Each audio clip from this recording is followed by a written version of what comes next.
Hello, and welcome to part three of the Piano Solos live stream here. I want to thank you all for being a part of this wonderful journey, and especially I want to thank Sally Sparks from Streamside Music and the Keep Music Live project in Asheville, North Carolina, or for setting up this wonderful platform in order to keep our music live during the coronavirus pandemic. Also want to thank my nephew Noah Teeny from Port Jefferson, Long Island, who will join us in a few minutes to play some Franz Liszt. Many of you who saw the first concert I did, he played the Chopin Ballade. 16 years old he is, finished up his junior year, just finished taking 5 AP courses. So really thankful to have Noah join us. Also want to put a shout out to my piano tuner, Ben Palmer, who came over this morning and finally tuned my piano after 2 months of torture. So it's really exciting to hear actually my piano in tune. So hopefully we'll have everything in good shape for this, the third in what will probably be 5, maybe 6. I don't know how long we're going to go, but definitely at least 2 more. And in fact, we have the next one set up already for Saturday, June 13th at 7:30 p.m.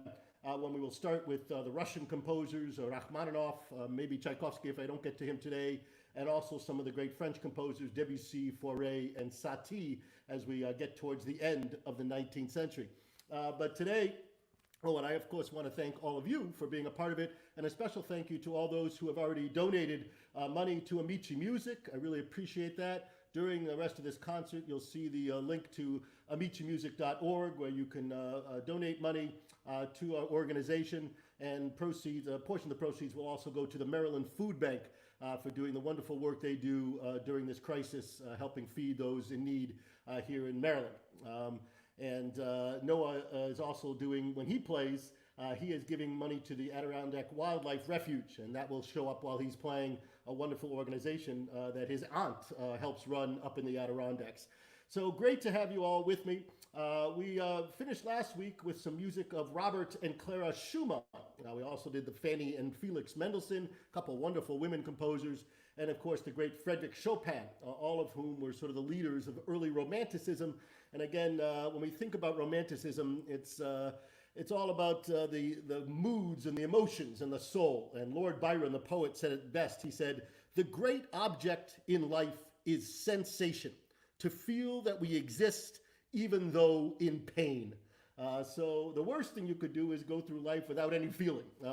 And sometimes the best thing was pain and longing and suffering. And we see it for a lot of these composers, that the music gets more and more tragic as we go, and really heartfelt. And we'll hear that all through it today. Robert Schumann, as I had mentioned last week, was better known in his lifetime as a writer about music, a music critic, than he was as a composer. It was only after he died that Clara really helped bring his music to life by performing it over the next 40 or 50 years. But Robert sort of bookended his career as a writer, first discovering Chopin. The first article of Schumann wrote was talking about this incredible Frederick Chopin, who then was only 19 years old, and he writes about his Opus 2 and what a miracle it was. And then he also wrote, "If the mighty monarchs knew what a dangerous foe was threatening him in these utterly simple melodies, he would doubtless ban this music. Chopin's pieces are cannons concealed amongst flowers." And then at the end of his life, Schumann helped discover a new young composer, and that is Johannes Brahms. Robert and Clara had married, as I mentioned, in 1840. And at that time, Clara was still composing some music, and Schumann had even written in his diary, "It is amazing that there are no female composers. Women could perhaps be regarded as the frozen, firm embodiment of music." Now, of course, Clara was a great composer, but she soon gave it up because she just didn't feel right doing it around Robert, thought it was arrogant that she could be a great woman composer. Robert later wrote to her, "Clara, you complete me as a composer as I do you. Every thought of yours comes from my soul, so I must thank you for all of my music." And when they first got married in 1840, Clara just felt total bliss. She wrote in February of 1841, "We enjoy happiness such as I never knew before. Father always laughed at so-called domestic bliss. How I pity those who do not know it. They are only half alive." Yet a year later, Clara realized it was not going to be an easy marriage. She was a great pianist and wanted to practice, but Robert wanted to compose, and they lived in a small apartment with 2 pianos and ultimately had 8 children. This is from a diary of June 1841, and Clara bemoans, "The evils of the thin walls. My piano playing is falling behind. This always happens when Robert is composing. There's not even one little hour in the whole day for myself. I can't do anything with my own composing. I would sometimes like to strike my dumb head." So it was not easy for Clara in this world. But one great thing that happened was the arrival of Johannes Brahms. He comes in 1853, October of 1853, arrives in Dusseldorf where the Schumanns were living. With a letter of invitation, a recommendation from Joseph Joachim, the wonderful violinist who knew the Schumanns, and said, "You've got to meet this young Brahms." At this time, Brahms had not published any music. He had composed a whole lot of music, but didn't feel ready to publish any of it. He was on tour as a pianist and shows up at the door of the Schumanns and apparently walked in with his stack of music, began to play. Robert stopped him and said, "We've got to get Clara." And Clara and Robert stood around, sat there for hours as Brahms began to play his music. And even though Schumann hadn't written anything in the journal that he had started for many years, he was so moved by Brahms that he wrote one of the great articles of all time. It's called New Paths. And this, I'll read a little bit of what Schumann wrote about Brahms at 20 years old. "I have been following the paths of the young composers with utmost interest for many years now. And it seemed to me that there would and must suddenly appear someday one man who would be singled out to make articulate in an ideal way the highest expression of our time. One man who would bring us mastery, not as a result of a gradual development, but, like Minerva, spring fully armed from the head of Cronus. And he has come, a young creature over whose cradle graces and heroes have stood guard. His name is Johannes Brahms." And then he goes on in such a wonderful Schumann way. "Seated at the piano, he at once brought us to wondrous regions. We were drawn into a circle whose magic grew on us more and more. To this was added an altogether inspired style of piano playing, which made of the piano an orchestra of lamenting and exultant voices. There were sonatas, veiled symphonies rather, Lieder whose poetry one could understand without knowing the words, although a deep vocal melody ran through them all. Single piano pieces, in part of a demonic nature, most attractive in form. Then sonatas for violin and piano, string quartets, every work so distinct from any other that each seemed to flow from a different source. And then it seemed as though, roaring along as a river, he united them all in a giant waterfall, bearing aloft a peaceful rainbow above the plunging waters below, surrounded at the shore by playful butterflies and borne along by the calls of nightingales." That is Schumann to a T. That's a pretty good review if you haven't had one, not been published. I want to play now a famous work by Brahms that came out in 1865, a short work. This is his Waltz, Opus 39, number 15. This was part of a set of 16 waltzes that was originally for four-hand piano, but he later arranged them for a single piano, and this was to celebrate the great waltz style in Vienna. Here's the famous Waltz in A-flat major.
wonderfully simple, but just an elegant piece. Now, sadly, just a few months after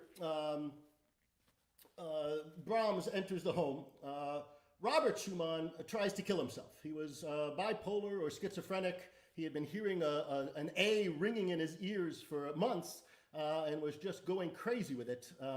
And he jumps in the Rhine River in February of 1854. He is fished out by some people, but then sent immediately to an insane asylum where he spends the last 2 years of his life. He dies at that asylum, and Clara does not see him while he's at the asylum. It is considered that that would anger him too much and rile him up, so she only sees him the last couple days of his life, although Brahms goes to visit him several times and brings back stories to Clara. But it's while Robert is in the asylum, Brahms actually moves in with Clara.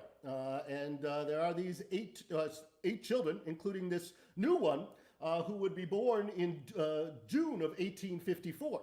Now, if you do the math, that's 9 months after Brahms entered the home.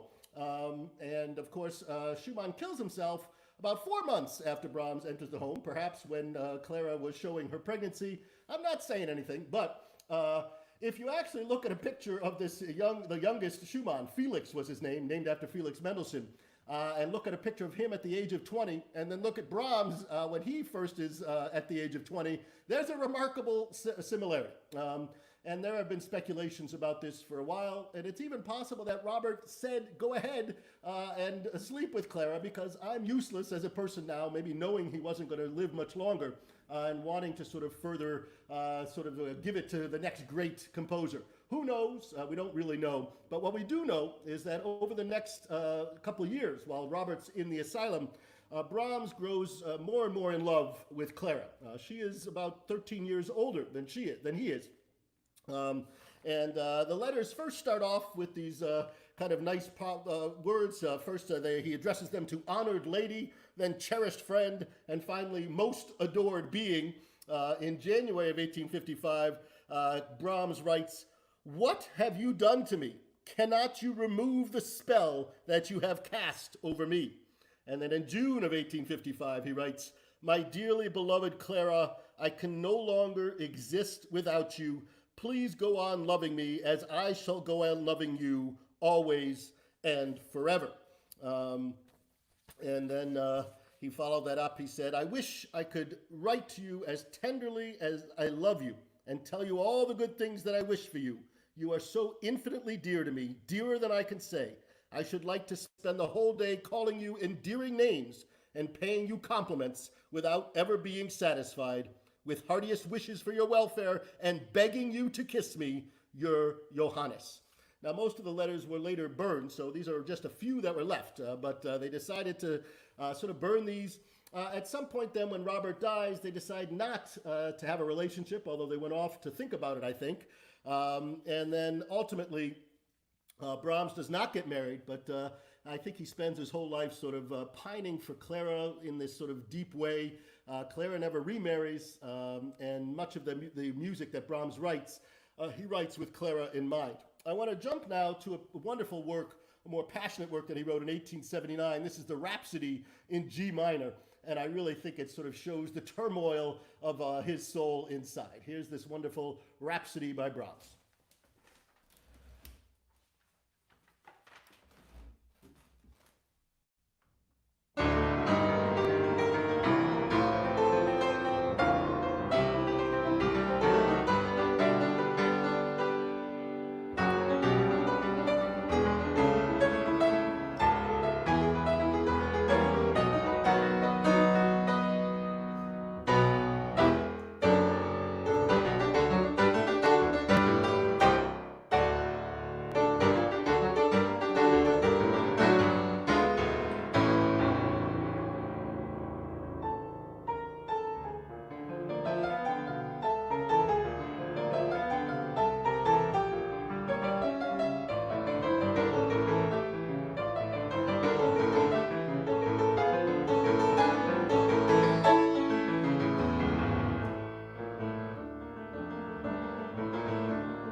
Well, there's the very powerful Brahms Rhapsody in G minor, Opus 79, number 2. A couple of quotes about Brahms that I love. He once wrote, "It is not hard to compose music.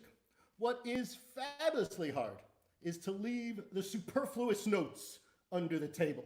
And he got better and better at his life for just sort of getting rid of anything extraneous and just getting the essence of his music.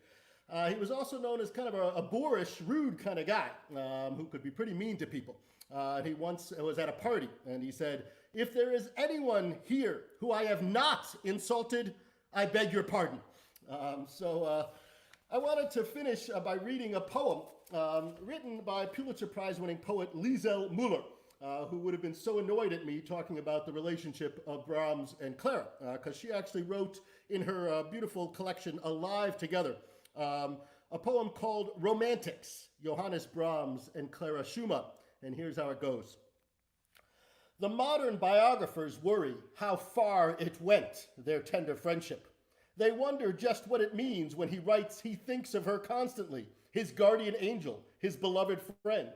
The modern biographers ask the rude, irrelevant question of our age, as if the event of two bodies meshing together establishes the degree of love, forgetting how softly Eros walked in the 19th century, how a hand held overlong or a gaze anchored in someone's eyes could unseat a heart, and nuances of address not known in our egalitarian language could make the redolent air tremble and shimmer with the heat of possibility. Each time I hear the intermezzi, sad and lavish in their tenderness, I imagine the two of them sitting in a garden among late blooming roses and dark cascades of leaves, letting the landscape speak for them, leaving us nothing to overhear. So in the end, it really makes no difference if they slept together or not. What we do know is that one of the last piano pieces Brahms wrote is his incredible intermezzo, Opus 118, number 2, and he dedicates it to Clara. And to me, it is his final love letter, love song to this woman who he loved all his life. And in fact, a few years later, in 1896, Clara would die, and upon hearing of her death, Brahms wrote, "Now I have nobody left to lose." And in fact, a few months later, Brahms did die. So there's something really special about Brahms and Clara. Here is the intermezzo, Opus 118, number 2. I think 4 of the most beautiful pages of music ever written.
To me, just an excruciatingly beautiful piece of music, and just a wonderful, wonderful feeling of love and resignation. I can't tell you how many funerals I have played with that piece, and it just seems to tug at your heartstrings every time.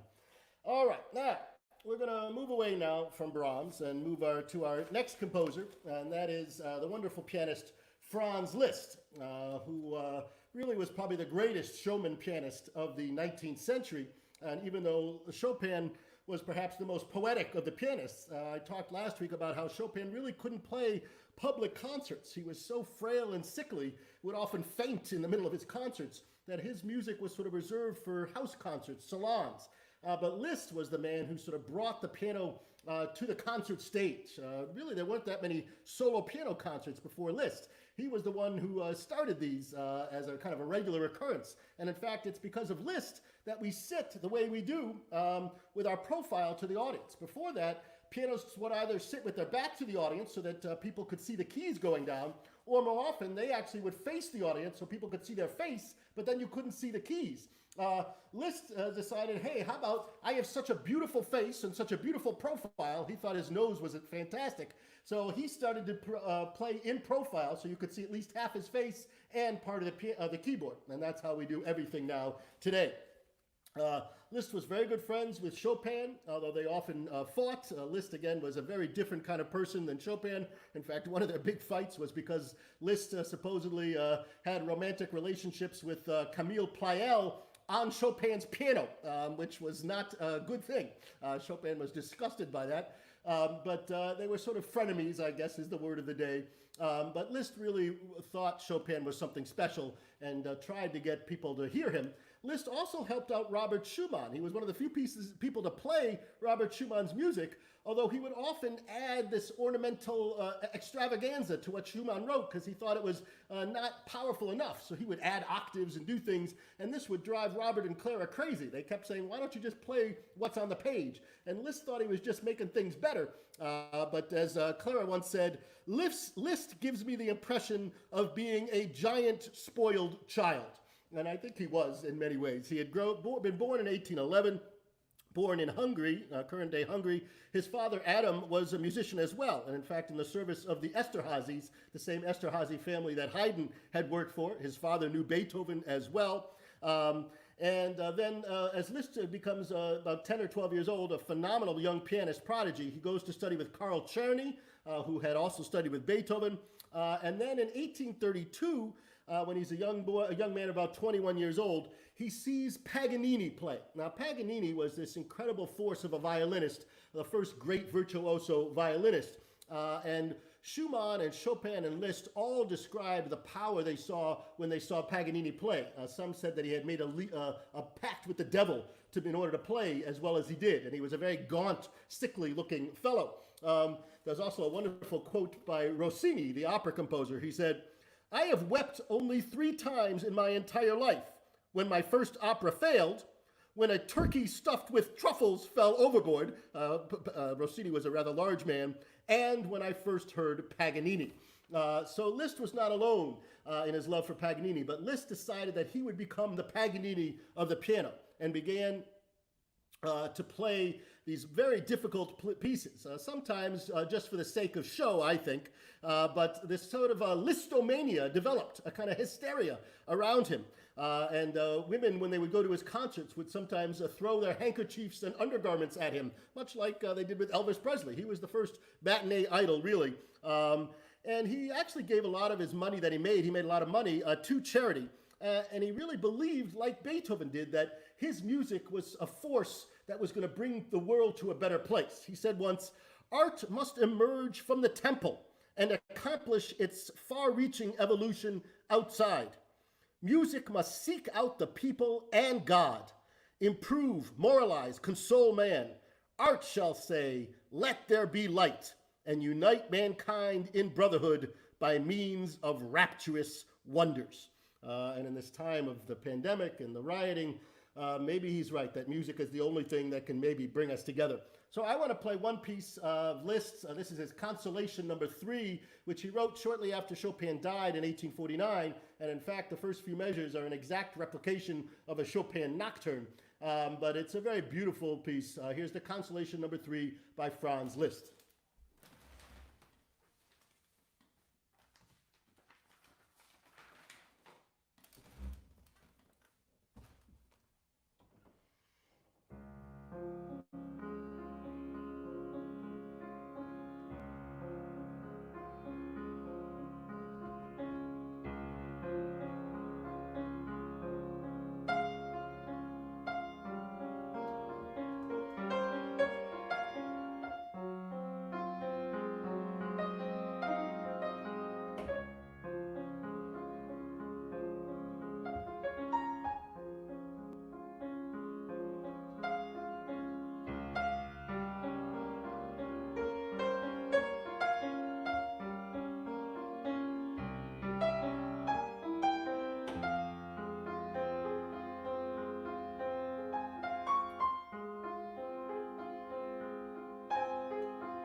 Well, that's Liszt's Consolation number 3.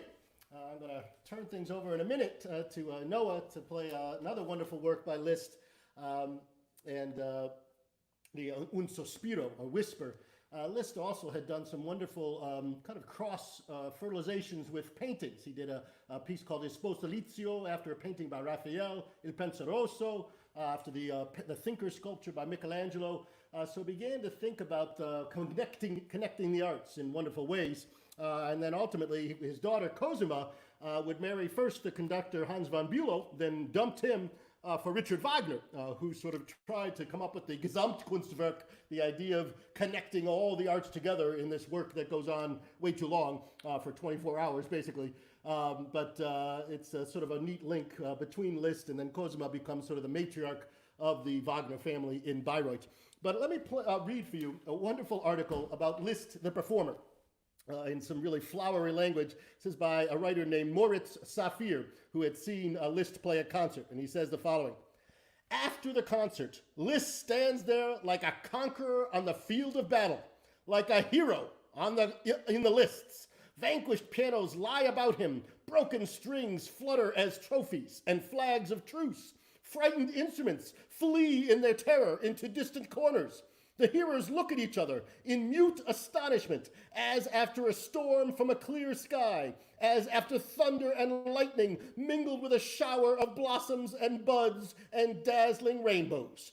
And he, the Prometheus, who creates a form from every note, a magnetizer who conjures the electric fluid from every key, a gnome, an amiable monster who now treats his beloved, the piano, tenderly, then tyrannically, caresses, pouts, scolds, strikes, drags by the hair, and then all the more fervently with all the fire and glow of love, he throws his arms around her with a shout, and away with her through all space. He stands there, bowing his head, leaning languidly on a chair, with a strange smile, like an exclamation mark after the outburst of universal admiration. This is Franz Liszt. That's a pretty good story. So I'm going to turn it over to this generation's Franz Liszt, 16-year-old Noah Teeny there in Port Jefferson, Long Island. Take it away, Noah.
Fantastic. Noah, just beautiful to listen to. And you'll notice that if you do want to give donations for Noah's performance, he'd like to give that to AdirondackWildlife.org, an organization that is on to runs in the Adirondacks. They save wildlife and nurture them back to health. So really thanks again, Noah, for just being a spectacular kid and bringing that list to life. We'll hopefully hear more from Noah as we go on. We'll get him to do some French music next time. He's got nothing to do now that school is almost over, so I'll put him to work. But thanks to Rachel and Derek over there for letting us borrow their son for a little bit. All right, I want to get on now. We're going to move outside of Germany and France to a new country, and that is Norway, up north, which hadn't produced a heck of a lot of great musicians, but Edvard Grieg was there, born in 1843. And he helped inspire this whole sort of movement, which we call kind of nationalism in music. And in the late 1800s, more and more composers like Dvorak in Czechoslovakia, Sibelius in Finland, and a lot of the Russian composers began looking towards their own folk music and putting that into classical music as a way to sort of give life and not for everything to sound too German. And Liszt had done that as well from Hungary. He had sort of brought along the Hungarian rhapsodies that he played, and Brahms did the same thing with gypsy music. So it was a wonderfully fervent time there in the middle to the end of the 19th century. Grieg had a great quote. He said, "I am sure my music has the taste of codfish in it." And indeed, there is something so Norwegian about it. There's certain sounds that sort of appear in all of his pieces that are so Griegian, as we would say. There are lots of great hooks in his music that you can easily remember. As a young boy, his mother was a very good amateur pianist, and he wrote how he started to play the piano as a kid. And he said, "I remember the wonderful mystical satisfaction of stretching my arms up to the piano and bringing forth not a melody, no, it had to be a chord, first a third, then a fifth, then a seventh, and finally with both hands helping, oh joy, a ninth, the dominant ninth chord." That chord, pretty cool.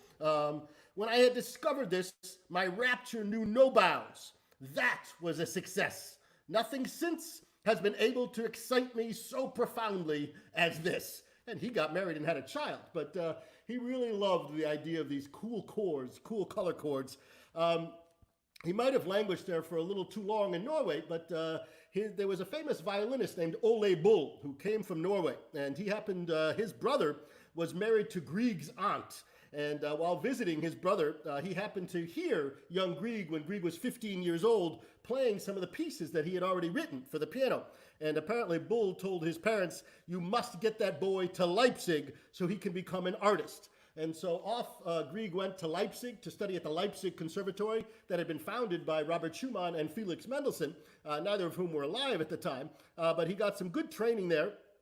And then on his way back after school to Oslo, he stops off in Copenhagen in 1862. He meets two people there that are very important. One is a guy named Richard Nordrock, who was also a young composer, and he was very enthusiastic about Norwegian folk music. At this point, Grieg was not that interested in the folk style. And it was Nordrock who told him, you've got to use this music. And as Grieg said, Nordrock opened my eyes for all the important stuff in music that isn't the music. And it really was this sort of coming to grips with their own music and the spirit behind it that he wanted to do. Nordrock sadly died when he was in his early 20s, although he did write the Norwegian national anthem. But really he lives on through Grieg's music. Now the other person that Grieg re-met while in Copenhagen was his cousin, Nina Hagerup, who was a singer now living in Copenhagen, but they had grown up together in Bergen, and they fell in love in Copenhagen. But A, they were cousins, and B, Grieg at this time really was not making any money and didn't have a lot of hopes for making any money. So they got secretly engaged in 1864, and then when they had their wedding in 1867, none of the parents came to the wedding. And only after the fact do we know that Nina wrote to her mother to tell her what she had done. And the mother-in-law writes back the following: "Why would you have done that? He has nothing, he cannot do anything, and he makes music nobody cares to listen to." It sounds like my mother-in-law. No, I'm just kidding, Sigrid. I know you might be out there. I use that joke a lot when you're not out there. But it is sort of every woman's mother who marries an artist, their big fear that they will suffer all their life. And so it was a very funny letter. Unfortunately, they have one daughter in 1868, Alexandra, but she dies of meningitis before she's a year old. And that's actually when he writes his very famous piano concerto. That one that everybody plays, probably the most famous concerto of all time. And that really puts him on the map and begins to make him some money, finally. Soon after, he writes the incidental music for Peer Gynt by Henrik Ibsen, the play, and this becomes very popular music. And I would like to play Anitra's Dance from this, which was one of the most popular of these pieces. This is the third of from the incidental suite of Peer Gynt, written in 1875.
That's the wonderful Anitra's dance, the third of that suite, probably the most famous, in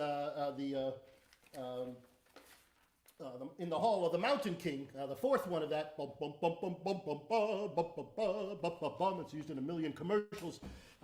It's funny because Grieg had a wonderful quote about that in the Hall of the Mountain King. He said, "I have just written something for the scene in the Hall of the Mountain King, something that I literally cannot bear listening to because it absolutely reeks of cow pies, exaggerated Norwegian nationalism, and trollish self-satisfaction.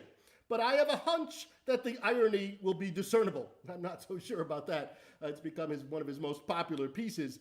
But he ultimately would move to a villa called Troldhagen in 1885 on one of the fjords, and he lived there for many summers. It's now a museum that if you ever get to Norway, you should go visit. He made some early recordings, 78 RPM recordings of his piano music, which you can now hear on CDs.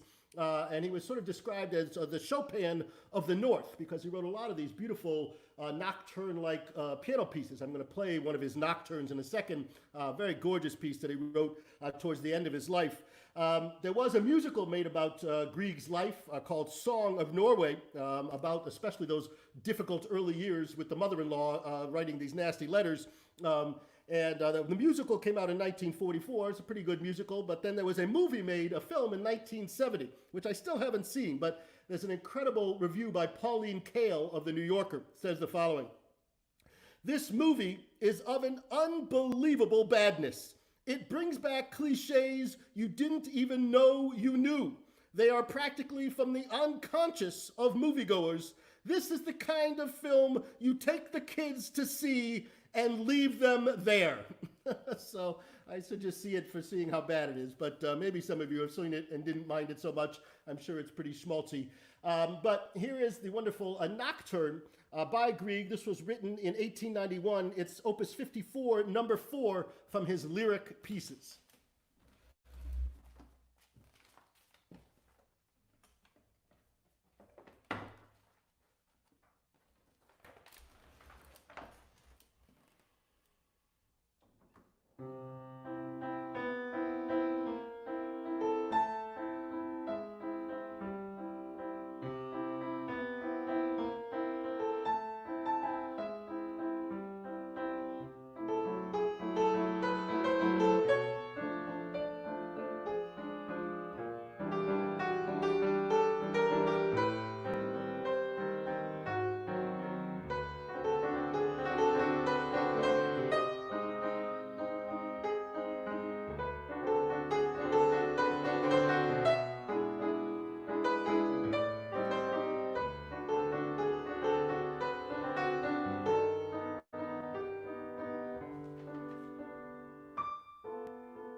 That's the wonderful Nocturne by Edvard Grieg, written in 1891.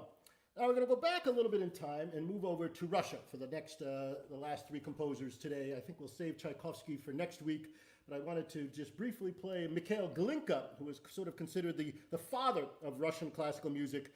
Then I'll play a little Anton Rubinstein, who was very famous in the early part of the 20th century and then kind of faded away. And I'm going to finish today with Mussorgsky, the pictures at an exhibition, The Great Gates of Kiev, one of the most powerful pieces ever written for the piano. Just a little bit on Glinka, born in 1804, dies in 1857. And it's important to know that in Russia, up until the middle of the 19th century, there's really not much music going on. There's no culture, no history of Western music there, except the stuff that's sort of brought in from afar. They have their own peasant singing and the church choirs, but it suddenly bloomed very quickly in the middle of the 19th century, largely because Anton Rubinstein opened up the St. Petersburg and Moscow conservatories. But it all starts with Glinka, who would also help influence people like Mussorgsky and the Mighty Five, as they're known.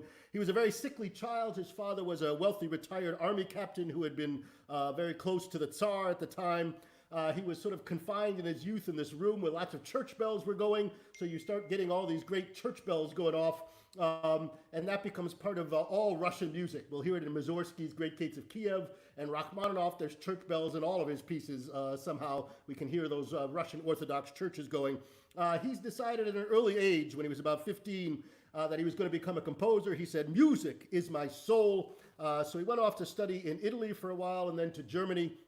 And then he comes back and he writes two important operas. First, A Life for the Tsar in 1836, with all sorts of great Russian exciting music in it. And then the second opera, Ruslan and Ludmilla, a few years later, which is probably a better opera, but just filled with wonderful, wonderful Russian music.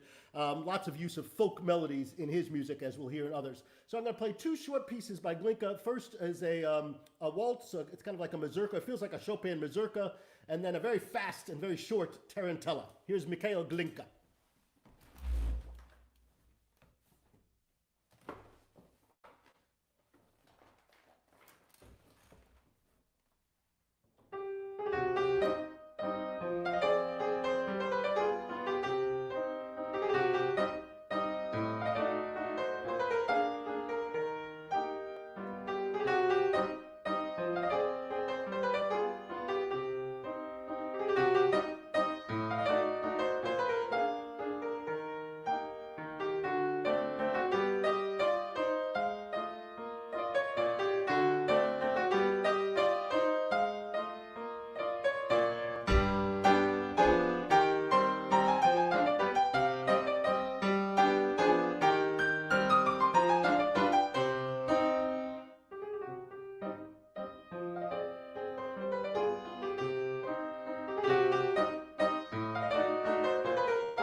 That's it. It's two fun short works by Mikhail Glinka, really the father of this Russian music. The first one was a mazurka written in 1843, and then a tarantella also written in 1843. All right, I want to move now to the composer Anton Rubinstein, not to be confused with Arthur Rubinstein, who was a wonderful, also a Russian pianist of the 20th century. But Anton Rubinstein was considered one of the great pianists of the 19th century and was a very prolific composer, as we'll see, and also the one who started the St. Petersburg and Moscow conservatories that very quickly became the breeding grounds for some of the greatest musicians that would sort of bring classical music to the forefront in the early part of the 20th century and the late 19th century. Rubinstein was born in 1829, born to Jewish parents in a small village in Russia. But before he was 5 years old, the grandfather had ordered all members of the family to convert from Judaism to Russian Orthodoxy because of difficulties at the time for Jews in the area. So he's brought up as a Christian, at least in name, but in his household there were three languages spoken, Yiddish, Russian, and German. Later on, he went to Germany to study and came back, and he was always being accused of being of one side to the other. Here's how he wrote it. He said, "The Russians call me a German, the Germans call me a Russian. Jews call me a Christian, the Christians call me a Jew. Pianists call me a composer, composers call me a pianist. The classicists think that I'm a futurist, and the futurists call me a reactionary. My conclusion is that I am neither fish nor fowl. I am just a pitiful individual." So he really was sort of stuck in the middle between these warring camps that were going on in Russia about whether we wanted to have a very folk-style music or sort of go learn from the Germans and get all the best teachers to come over, which is what Rubinstein ultimately believed in. Let me play first of one of the most famous pieces that he wrote. This was a hugely popular hit in the 20th century, in the early 20th century, called Melody in F. And in fact, George Gershwin talked about hearing this piece when he was a 6-year-old kid. He said, "I was 6 years old strolling along 125th Street, and I stopped outside a penny arcade, and I heard Anton Rubinstein's Melody in F on an automatic piano. The peculiar jumps in the music kept me rooted to the ground. To this very day, I can't hear the tune without picturing myself outside that arcade, standing there barefoot and in overalls, drinking it all in avidly." So here's this Melody in F, which everybody played in the beginning part of the century. It's sort of been lost. It's a little schmaltzy, but it's a fun piece. Melody in F, you'll hear how it sounds like there's three hands going on. Like Liszt, Rubinstein was very good at sort of disguising the melody between the hands, so you hear it right in the middle of the keyboard where all the other stuff is going on around it. Here's Melody in F.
That's his very famous Melody in F. I think Liberace played that a lot. And as I say, Gershwin loved that tune. Now, when he was a young man, Rubinstein actually heads off to Paris when he's about 11 years old. And he actually plays for Chopin and Liszt while he's there. Chopin actually invites him to his studio to play for him. Liszt says that Rubinstein is his great successor and begins to sort of hand the mantle over to him. But he ultimately decides against being a touring artist in Europe, and he wants to go back to Russia to help start a music school. He's close friends with a woman who's linked to the Tsar Nicholas, and together they decide they could open up this St. Petersburg Conservatory in 1862, and he does. Now, he keeps playing concerts everywhere, and Rubinstein is my sort of hero. He has a wonderful quote. He said, "If I could gather up all the notes that I let fall under the piano during my first concert, I could give a second concert with them." So he was never so concerned with missing notes. He wanted to communicate something, and apparently people were really just swooning listening to him. His fingers were very thick. He had a pinky that was thicker than most thumbs. He looked a lot like Beethoven. He had a thick mane of hair, and in fact, many people called him Van II, Ludwig van Beethoven, and there was a rumor for a long time that he was Ludwig van Beethoven's illegitimate son. The only problem, he was born 2 years after Beethoven died, so that was a little bit difficult to fathom, but he let the rumor go for a while. He also once said to Rachmaninoff, "Press upon the keys until the blood oozes from your fingertips." So I want to play another piece that he wrote. This is a piece that you will maybe recognize because it was turned into a pop music hit by Frank Sinatra. It's his Romance in E-flat major, written in 1859. But it was sung by, there's a song called "If You Are But a Dream" that came out in 1942 by Frank Sinatra. It was on the reverse side of the 78 RPM White Christmas, and that also appeared in the Academy-winning short film The House I Live In, which Sinatra was featured. Woody Allen also used this music in the film Radio Days. You might recognize, here's the Romance, written in 1859.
So hopefully many of you remember that Frank Sinatra song. But that, again, was a very popular piece. I think I remember my mom playing that or wanted me to play it as a kid. It was in all the books. All right, I'm going to do one more piece by Rubinstein. But before that, I wanted to talk a little bit about, there's a wonderful story. He comes to America, actually, on tour in 1873. Steinway sends him over here. And he does 215 concerts in 239 days. It's kind of incredible. Paid all of $200 per concert, which was pretty good at the time. But as he later said about this tour, may heaven preserve us pianists from such slavery. Under these conditions, there is no chance for art. One simply grows into an automaton. No dignity remains to the artist. He is completely lost. I began to despise myself and my art. But one great thing that came about from his time in America was that there was a wonderful humorist writer named George William Bagby, who was actually a doctor who lived in Virginia, I believe. But he would write these kind of comic essays taking the persona of kind of an uneducated Southerner by the name of Judd Browning. And I lived in Asheville, so I'm free to make this Southern accent. I do it pretty badly. This is an interpretive reading, which is hilarious, of Judd Browning going to see a concert by Anton Rubinstein. He hop-lit ladies and tiptoed fine from end to end of the keyboard.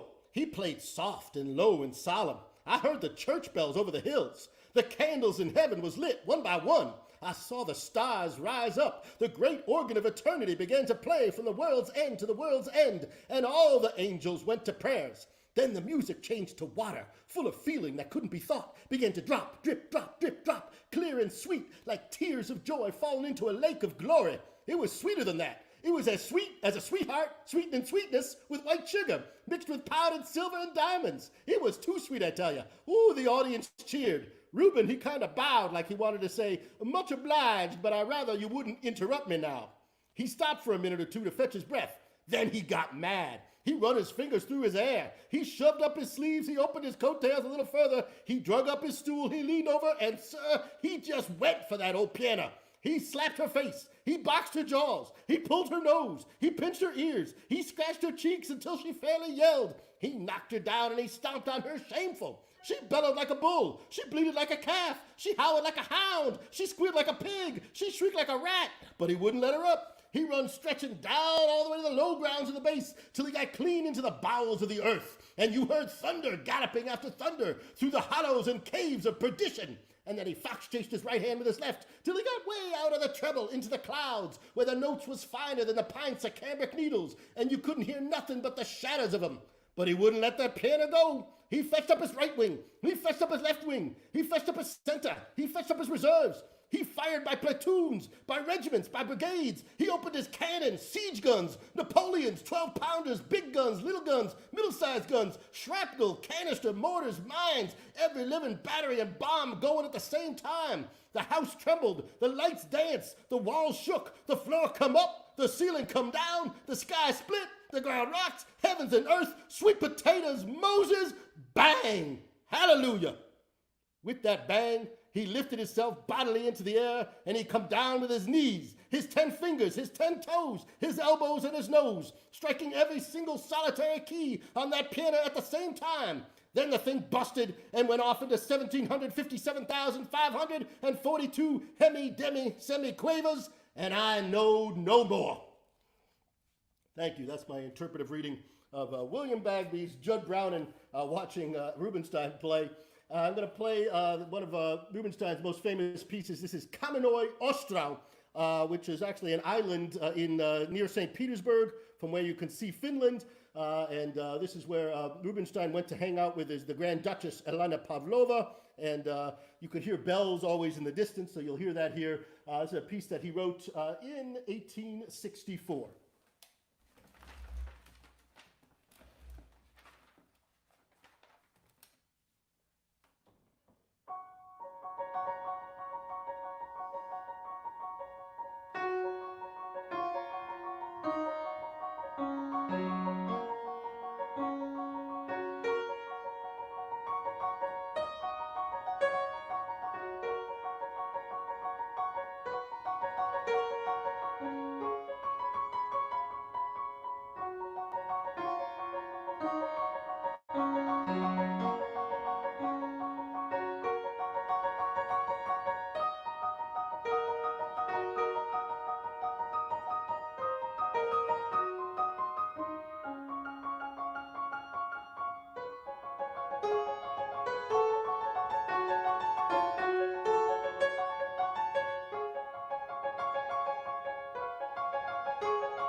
That's one of the famous works by Anton Rubinstein. All right, I know I'm running a lot of time here, but I do want to play one of the most powerful pieces of music, and that I'll start with Tchaikovsky next week. I had a feeling I wasn't going to get to him this week, and we will do more, not next week, but in 2 weeks on Saturday, June 13th at 7:30. I'll start with Tchaikovsky. We'll do maybe some Borodin, definitely Rachmaninoff, and then we'll move to France and get some of those great composers, Fauré, Debussy, and Satie in on that one. And then a couple weeks later, we'll do our fifth one, which should hopefully bring us to America. And we'll finish with some ragtime and Gershwin's Rhapsody in Blue. Again, a huge thank you to Sally Sparks and to Noah, to my piano tuner, Ben Palmer, and everybody out there who's listening, to my mom for making me practice all those years up in Buffalo. And again, if you'd like to make a donation, amicimusic.org. It will help bring chamber music and all this live music for the rest of the time that we're in pandemics. We have a concert series in Baltimore and Asheville, Santa Fe, Florida, up in the Boston area at times as well, so Cape Cod. Thank you for being supportive of that. We hope we'll see you in a couple weeks. I'm going to play next Pictures and an Exhibition, or at least part of it, written by Modest Mussorgsky, who is known as one of the Mighty Five. I'll talk more about that group next week, led by a guy named Balakirev. Born in 1839, dies in 1881. He came from a wealthy family, and he was in the military, but began to compose and began to get interested in writing music at a time when there really was no career as a composer. He's not really well trained in it, but he just has these great ideas. And his thought was that he wanted music. He said, "Art is not an end in itself, but a means of addressing humanity. Life wherever it reveals itself. Truth, no matter how bitter. Bold, sincere speech with people. These are what I want, and this is where I am afraid of missing the mark." He said, "My music must be an artistic reproduction of human speech. It is the sounds of human speech without exaggeration or violence that becomes my music." And even though a lot of his friends sort of turned against him because he was an alcoholic and didn't always follow the rules, as Balakirev, who helped sort of promote him, he actually wrote to a friend, "I no longer have use for Mussorgsky. All about him is flabby and dull. I think he is a perfect idiot. Were he left to his own devices, he would soon run to seed, as all the others have done. There's nothing in him." And that's from one of his friends. And then Tchaikovsky would say something a little bit more. He said, "Mussorgsky you call a hopeless case. In talent, he is perhaps superior to all the five, but his nature is narrow-minded. He is devoid of any urge towards self-perfection, blindly believing in his ridiculous theories and his own genius, and he has a certain base side to his nature, which likes coarseness, uncouthness, and roughness. He flaunts his illiteracy, takes pride in his ignorance, mucks along anyhow, blindly believing in the infallibility of his genius. Yet he does have flashes of talent, which are not devoid of originality." So not a well-loved guy, and probably a bit of aggressive, but he did write this wonderful piece in 1874, which was originally written for piano, although you don't often hear it today on the piano, because it was orchestrated actually by Maurice Ravel, who we'll hear about next week, the French composer who was a wonderful orchestrator who loved this piece, and that's where you hear it more often. But Pictures at an Exhibition was actually based upon several paintings by a friend of his named Victor Hartmann, who had just died, and there was a retrospective of his work. Don't know if you can see any of this, but the paintings that I'm going to sort of do, the main one is this Great Gates of Kiev. Oh, where is it? Here it is. Which is not, it was a design for a gate that never got built. And really, it's not all that impressive. It's nice, but what Mussorgsky is able to do, bringing it to life in music, is something astounding. I'm actually going to play the very beginning of the piece, which is the promenade, as it's Mussorgsky walking around looking at the paintings. And it's really a well-designed, and that comes up all through the whole suite, which takes about a half an hour to play if I were to do the whole thing. And then I'm going to jump ahead, not right to before the Great Gates of Kiev. The last part is this thing called Baba Yaga's hut. And this was a witch. It was kind of like a witch in a hut. And you're going to hear the broomsticks flying off into heavens and arriving at the great gates of Kiev. So I thought we would end with something really bombastic and loud. And again, we'll see you in a couple of weeks with more Russians. Here is some parts of pictures at an exhibition.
fun to play.